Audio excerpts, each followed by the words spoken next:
विजय दिवस पर उपराज्यपाल की पाकिस्तान को चेतावनी, भारत के साथ अब सपने में भी युद्ध न करे दुस्साहस। 1971 की जंग के शहीदों को किया नमन। भाजपा ने कहा, गुज्जर, बकरवाल और पहाड़ी एक मां के हैं 3 बेटे, पहाड़ियों को भी जल्द मिलेगा इंसाफ। पीएम लाल किले से कर चुके हैं दावा।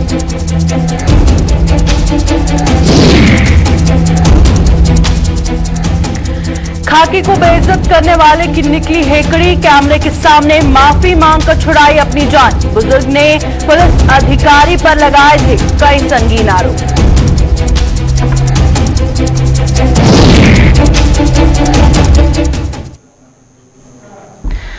नमस्कार, जम्मू कश्मीर का ये बुलेटिन देख रहे हैं आप और मैं हूं प्रियंका गुप्ता आपके साथ। तो चलिए शुरुआत करते हैं खबरों की। पाकिस्तान की कड़ी फजीहत करते हुए उपराज्यपाल मनोज सिन्हा ने कहा कि जिस देश की नीति में ही आतंक और खोट कूट कर भरा हो, वो मानवता का सबसे बड़ा दुश्मन है। 1971 की जंग में भारत की पाकिस्तान पर जीत के उपलक्ष्य पर मनाए जाने वाले विजय दिवस पर आज जम्मू में शहीदों को श्रद्धांजलि देने के बाद उपराज्यपाल ने अपने संबोधन में पाकिस्तान को उसकी औकात दिखा डाली। उपराज्यपाल ने कहा कि जम्मू कश्मीर में पाकिस्तान की बर्बरता की कहानियों से आज पूरा विश्व वाकिफ है। पाकिस्तान निर्दोष लोगों का कातिल है और उसकी अमानवीय अत्याचार की कहानियां आज बच्चे बच्चे की जुबान पर है। उन्होंने पाकिस्तान को मानवता का सबसे बड़ा दुश्मन करार देते हुए उसे चेतावनी दी कि वो भारत के साथ अब कभी भी युद्ध करने का दुस्साहस ना करे, क्योंकि भारत के साथ दोबारा पंगा लेना उसे फिर से भारी पड़ सकता है। इससे पहले उपराज्यपाल ने बलिदान स्तंभ पर शहीदों को नमन करने के साथ साथ पूर्व सैनिकों व शहीद परिवारों को सम्मानित किया व शहीदों की याद में कुछ अनावरण भी किए। हमारे वीर जवानों की जो क्षमता है वो इस बात का प्रमाण है कि हम इन मूल्यों की रक्षा के लिए संकल्प हैं। और अगर जरूरत पड़ी तो मुझे पूरा भरोसा है कि जो घटना से हुआ था वैसी घटना दोहराने में हमारे सेना के बहादुर जवान कभी पीछे नहीं रहेंगे। हमने बार-बार पूरे विश्व का ध्यान अपने पड़ोसी मुल्क द्वारा चलाए जा रहे आतंक की फैसले की तरफ आकर्षित किया है। उसकी बर्बरता जम्मू कश्मीर के निर्दोष नागरिकों पर की अमानवीय अत्याचार की कहानियां संपूर्ण विश्व जानता है। जिस देश की नीति में आतंक हो वो मानवता का सबसे बड़ा दुश्मन है। 1947 हो, 1965 हो, 1971 और 1991 की करारी शिकस्त के बावजूद आज भी हमारा पड़ोसी मुल्क छद्म युद्ध के सहारे इस पवित्र मिट्टी को अस्थिर करना चाहता है। आज भी इस अवसर मैं पूरे यकीन के साथ कहना चाहूंगा उसकी इस नापाक साजिश को हम कभी कामयाब नहीं होने देंगे।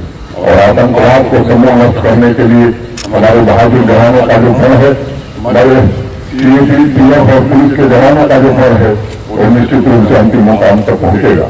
मैं सभी बहादुर जवानों को पुनः श्रद्धांजलि अर्पित करता हूँ और ईश्वर से कामना करता हूँ कि आपके सभी प्रयासों और विजय अभियानों से इस देश का गौरव सदैव बढ़ता रहे। फिर से एक बार मैं जवानों को श्रद्धांजलि देते हुए उनके परिजनों को नमन करते हुए अपनी बात पूरी करता हूँ। अपना जो योगदान है उसमें उसकी याद तो आती ही है हमको। और एक मैं बात बता दूं कि जो युद्ध के बीच में से निकला हुआ जवान या आदमी या अफसर जो भी होएगा, वो उस आदमी की जिंदगी को का जो नजरिया है वो पूरी उम्र के लिए बदल जाता है। क्योंकि उस वक्त जो आप देखते हैं, जो शूरवीरता देखते हैं लोगों की, जो जवानों की बहादुरी देखते हैं, जो उनकी कुर्बानी देखते हैं, वो आपके दिल के ऊपर कुछ ऐसे दृश्य छोड़ जाती है जो आप कभी भूल नहीं सकते। आज ही का दिन है जब भारत ने एक देश को, जो कहते हैं पड़ोसी बदलने नहीं जाते, एक इस पाकिस्तानी पड़ोसी को बदलकर बांग्लादेश बना दिया था। आज ही का दिन है जब हमारे इतिहास में 92,000 शत्रुओं ने गोला बारूद हथियार घुटने टेक कर हमारी फौज के आगे सरेंडर किया था। आज ही का दिन है जब गौरवशाली देश में एक वो इतिहास बनाया, वो हिस्ट्री बनाई जो कि आने वाली सदियां और आने वाली जो पुश्तें हमारी याद करेंगी। विजय दिवस पर आज जम्मू के साथ साथ इस केंद्र शासित प्रदेश के अन्य जिलों में आयोजित कार्यक्रमों के दौरान भी शहीदों को श्रद्धांजलि दी गई। इन कार्यक्रमों में शहीदों की वीर गाथाओं को याद करने के साथ साथ पूर्व सैनिकों व शहीद परिवारों को सम्मान दिया गया और डोडा के भदरवा, बारामूला के रामपुर, बोनियार और कुपवाड़ा में सेना के सहयोग से आयोजित कार्यक्रमों में शहीदों को नमन किया गया।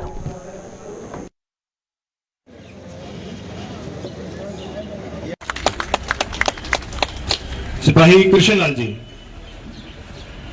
सेना की सर्विस की है, झंडे के नीचे हमने की है और इस उपलक्ष्य में मैं मीडिया कर्मियों का स्वागत करता हूं। Para military forces, belt force के जितने भी नुमाइंदे हैं और जो एडमिनिस्ट्रेशन भद्रवा है, जितने भी सिविल एडमिनिस्ट्रेटर है, उन्होंने हमें कोऑपरेट किया इस प्रोग्राम को सफल करने के लिए। और हमारी जो वीर नारियां, माता बहनें आए हैं, उनका भी मैं तहे दिल से शुक्रगुजार करता हूं कि इस ठंड मौसम में भी वो आए और उनको हमने मान सम्मान उनको सम्मानित किया। ओके, जय हिंद। पूरा देश जश्न मना रहा है इस चीज को लेकर के। ये वर्ल्ड में पहला रिकॉर्ड है कि 93,000 फौजी जो है हथियार छोड़ रहे हैं। तो इस जश्न को लेकर उन लोगों को आज यहाँ हमने, फौज ने, सिविल एडमिनिस्ट्रेशन मिलकर, तमाम मिलकर उन्होंने यहाँ उन लोगों को लाया जिन्होंने उस वार में हिस्सा लिया था, चाहे वो 65 का था, चाहे वो 71 का था या उससे पहले।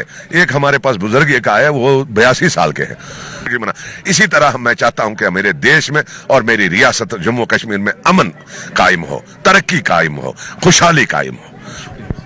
आर्मी के और सिक्योरिटी पर्सन ने अपनी जानों की कुर्बानी जो उसमें पेश की और उसके जरिए से ये पॉसिबल हो सका कि बांग्लादेश को आज़ादी मिल पाई। उनको श्रद्धांजलि और उनको बाज़ाब्ता खराज तहसीन अदा करने के लिए और सेलिब्रेशंस जो आज की गई विजय दिवस की शक्ल में, उसका एक इनकाद किया गया। इसके लिए मैं सीओ साहब को मुबारकबाद पेश करता हूं और जो लोगों ने बढ़ चढ़ के इसमें हिस्सा लिया और इसको बहुत ही कामयाब तरीन जो है फंक्शन और सेलिब्रेशन यहाँ बना दिया, उसके लिए मैं सभी का मशकूर हूँ, शुक्रगुजार हूँ। भारतीय जनता पार्टी ने दावा किया है कि गुज्जर बकरवाल समुदाय के मसले हल होने के बाद अब केंद्र सरकार पहाड़ी समुदाय को निराश नहीं करेगी। भाजपा के प्रदेश अध्यक्ष रविंद्र रैना ने गुज्जर, बकरवाल और पहाड़ी समुदाय को एक मां के 3 बेटे करार देते हुए कहा कि आने वाले समय में पहाड़ी समुदाय की भी जायज मांगों को पूरा करने में सरकार कोई कसर नहीं छोड़ेगी। आज मेंढर के दौरे पर पहुंचे रविंद्र रैना ने बताया कि प्रधानमंत्री लाल किले की प्राचीन से भी पहाड़ी समुदाय की दिक्कतों को हल करने का वादा कर चुके हैं, जिसे अब हर हाल में पूरा किया जाएगा। का विश्वास, अब मुझे यकीन है कि यहाँ हमने गुजर बकरवाल भाइयों के मसले हल किए। अब पहाड़ी कबीले के तमाम मसाइल प्राइम मिनिस्टर मोदी साहब हल करेंगे। गुजर हो, बकरवाल हो या पहाड़ी हो, ये एक माँ के 3 बेटे हैं। एक बेटा पहाड़ी है, दूसरा बेटा गुजर है, तीसरा बेटा बकरवाल है। गुज्जर हो, बकरवाल हो या पहाड़ी हो, हमें कोई फर्क नहीं है, ये एक माँ के 3 बेटे हैं। इसलिए हमें पूरा यकीन है कि जिस तरीके से अमित शाह साहब ने और प्राइम मिनिस्टर मोदी साहब ने लाल किले से ये कहा कि मैं पहाड़ी अपने कबीले के भाई बहनों के तमाम मसाइल हल करूंगा, जो पहाड़ियों के मुद्दे हैं, मोदी साहब यकीनन उस मुद्दे को भी हल करेंगे। भाजपा की कश्मीर इकाई ने प्रवक्ता अल्ताफ ठाकुर ने नेशनल कॉन्फ्रेंस के उन आरोपों को झूठ का पुलिंदा करार दिया जिनमें कहा जा रहा है कि 370 हटने के बाद जम्मू कश्मीर के हालात बद से बदतर होकर रह गए हैं। अल्ताफ ठाकुर ने आज अवंतीपुरा के गोरेपुरा इलाके में पत्रकारों द्वारा पूछे गए सवाल के जवाब में नेशनल कॉन्फ्रेंस के उप प्रधान उमर अब्दुल्ला द्वारा दिए गए बयान का हवाला देते हुए उन्हें आड़े हाथों लिया। ठाकुर ने कहा कि 370 के जाने के बाद कश्मीर में 300 से ज्यादा आतंकी मारे गए और ये भी एक रिकॉर्ड है। ठाकुर ने कहा कि आतंकियों के मारे जाने से ही नेशनल कॉन्फ्रेंस अब खुली फिजा में बिना किसी डर खौफ के रैलियां कर रही है और उन्हें अब ये समझ लेना चाहिए कि आतंकवाद दम तोड़ चुका है और हालात पूरी तरह से साजगार हैं। इससे पहले ठाकुर ने भाजपा नेता शफी वानी की सड़क हादसे में मौत होने पर उनके आवास पर जाकर संवेदना जताई।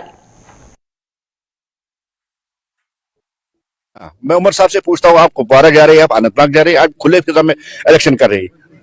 5 अगस्त 2019 के बाद पहले तो ये ऐसा नहीं था, आप बंद काबू में बैठे हुए थे। हालात ठीक है, नॉर्मल सी ठीक है। मैं ये अल्फाज दोहराता हूँ, 5 अगस्त 2019 के बाद कल 370वां मिलिटेंट मार गिराया गया। ये भी एक और रिकॉर्ड 370 वाला टूट गया।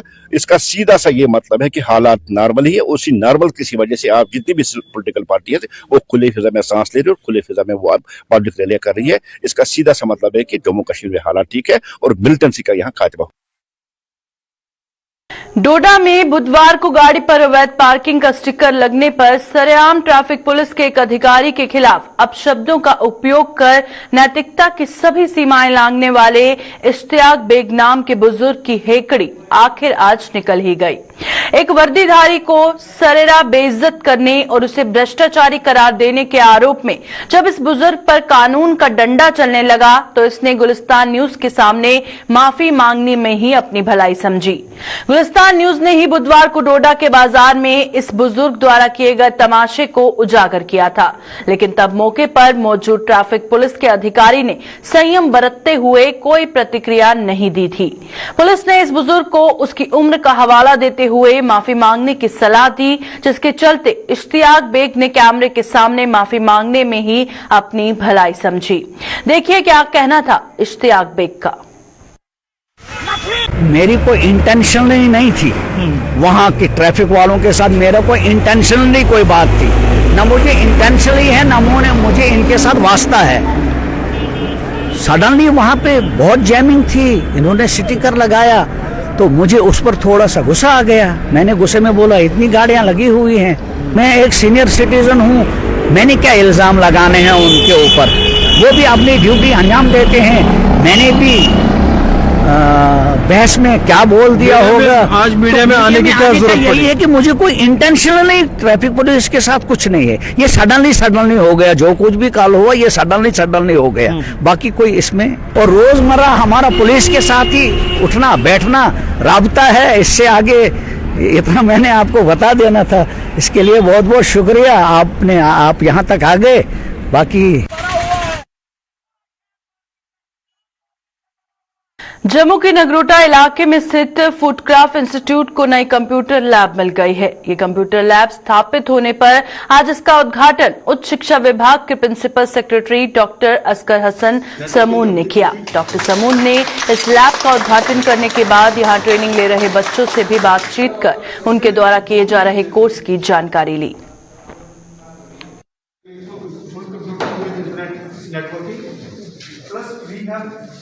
इंस्टॉल्ड ई-लाइब्रेरी, तो आज ही आपसे एक्सेस में लगेगा हमारी पॉसिबल वर्क हो जाएगा।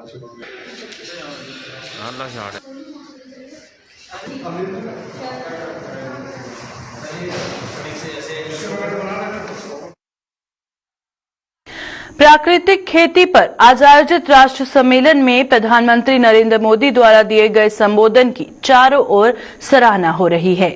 प्रधानमंत्री द्वारा जैविक खेती को बढ़ावा देने की सलाह का किसान कितना पालन करते हैं ये तो आने वाला समय ही बताएगा, लेकिन आज भाजपा के देश भर की इकाइयों द्वारा प्रधानमंत्री के संबोधन का लाइव प्रसारण देखा गया।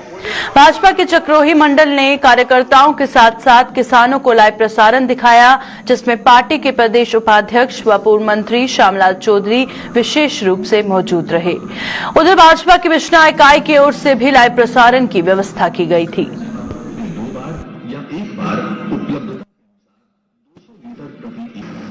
आजादी के अमृत महोत्सव के इस शुभ अवसर पर वर्तमान खेती की दशा एवं दिशा हेतु माननीय प्रधानमंत्री जी ने कर दिया है। गुजरात प्रदेश का डांग जिला तो पूरा ही प्राकृतिक निर्माण की एक महत्वपूर्ण जम्मू कश्मीर टीचर्स एसोसिएशन के रामबन इकाई के एक शिष्टमंडल ने आज डीसी से मुलाकात कर उन्हें अपनी मांगों के संबंध में एक ज्ञापन सौंपा।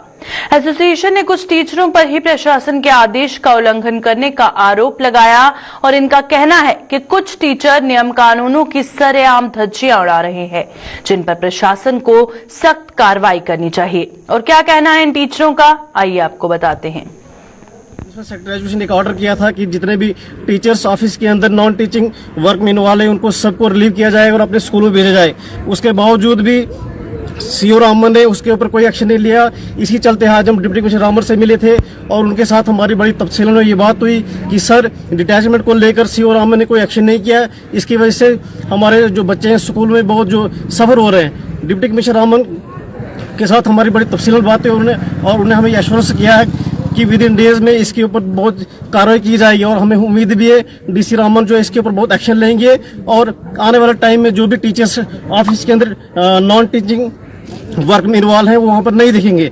हम इसी को लेकर के हाई कोर्ट जम्मू ने भी काफ़ी बार डायरेक्शन दी थी कि जो टीचर्स नॉन टीचिंग में इन्वॉल्व हैं ये इसके साथ स्टूडेंट्स के साथ जाती हो रही है, लिहाजा इन टीचर्स को स्कूलों में भेजा जाएगा। तो काफ़ी अरसे से ये बहुत बड़ा नेक्सस चल रहा है। टर्की के इस्तांबुल शहर में हुई विश्व पैरा ताइक्वांडो प्रतियोगिता में सिल्वर मेडल हासिल करने वाले चंदीप सिंह का आज जम्मू पहुंचने पर जोरदार स्वागत किया गया। चंदीप सिंह ने जम्मू का नाम विश्व भर में रोशन करने के साथ साथ अपने अभिभावकों को भी नायाब तोहफा दिया है। जम्मू कश्मीर ताइक्वांडो एसोसिएशन के अलावा चंदीप के परिजनों व अन्य लोगों ने आज चंदीप का भव्य स्वागत करते हुए उसकी उपलब्धि पर उसकी पीठ थपथपाई। बहुत ही अच्छा लग रहा है कि इतना वार्म वेलकम मिला है जम्मू आने के बाद। तो जैसे बॉम्बे एयरपोर्ट उतरे थे वहाँ पे भी वार्म वेलकम मिला था अपनी फेडरेशन की तरफ से, इंडिया ताइक्वांडो की तरफ से। तो यहाँ पे आके भी अपनी एसोसिएशन की तरफ से, अपनी फैमिली की तरफ से और सबकी तरफ से इतना अच्छा वार्म वेलकम मिल रहा है तो बहुत ही अच्छा लग रहा है। और खुशी तो बहुत ज़्यादा है कि जब भी अपनी कंट्री, अपनी स्टेट का मैं या नेशनल या इंटरनेशनल लेवल्स पे नाम रोशन करता हूँ तो वैसे ही खुशी तो ऑटोमेटिकली होती ही है, बट इस बार ही ज़्यादा खुशी है क्योंकि इंडिया में हिस्ट्री क्रिएट हुई है कि 2 रो में लगातार वर्ल्ड पैरा ताइक्वांडो चैंपियनशिप में 2 सिल्वर मेडल आए, तो उसकी खुशी भी बहुत होती है। अभी के बुलेटिन में फिलहाल इतना ही, दीजिए इजाजत, नमस्कार।